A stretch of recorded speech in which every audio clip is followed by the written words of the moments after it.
Jan Ozer here. Just upgraded to the latest version of the Moscow State University Video Quality Measurement Tool, which is version 11, and I wanted to show you some of the new features.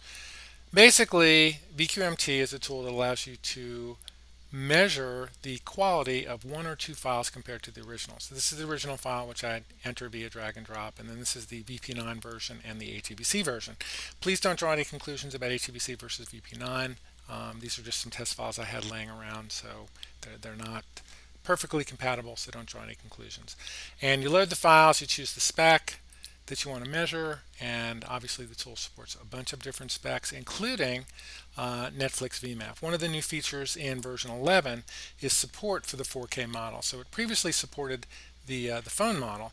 And then just take a step back, when Netflix introduced VMAF, there was one model it supported, meaning you analyzed all video files irrespective of where you were going to display them. And since then, they've adopted a phone model, which gives you the ability to look at quality on a mobile phone.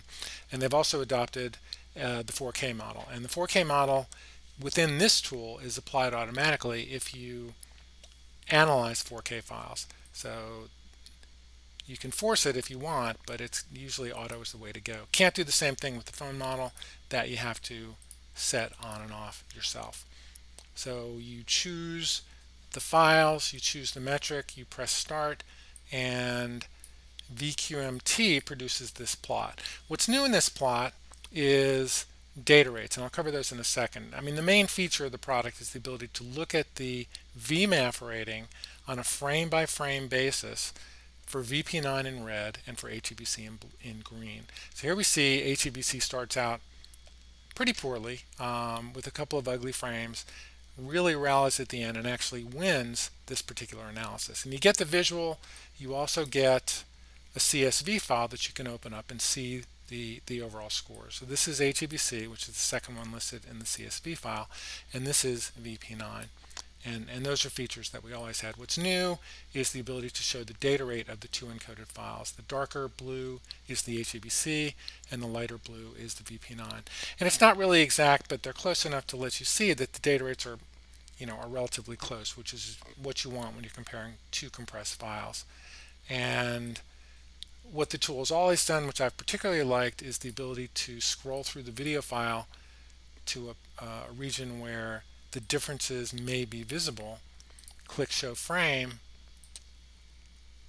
and then you can see the frames involved. And this is not working perfectly in this version. I'm sure it'll be fixed in a later update. And when I say not working perfectly, typically when you choose a frame here and then click show frame, that particular frame shows up here, and that's not happening in this version. What you do get is the ability to look at the original, the processed, and the first process is VP9, the second process is HEVC. It takes a little bit longer to display. And you saw a big flash when we chose both VP9 and HEVC.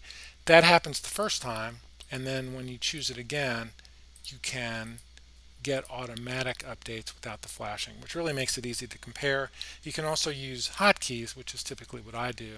So I'm using the hotkey to switch to VP9. You can make sure you're in the VP9 by looking up here, and also down here, second process. So here's HEVC, VP9, original, and then if we toggle back and forth between HEVC and VP9, we see there are some minor differences in the face here. For perspective, that's a 2-second difference. So that's not even 2 seconds. It's 10 frames. So that's not something that anyone would typically notice.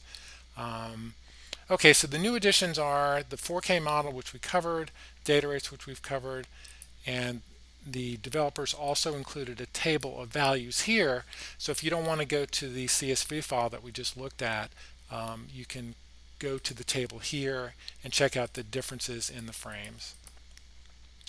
Okay, so that's the version 11 update to the video quality metric, my go-to tool for producing video quality metrics, PSNR, SSIM, and particularly VMAF.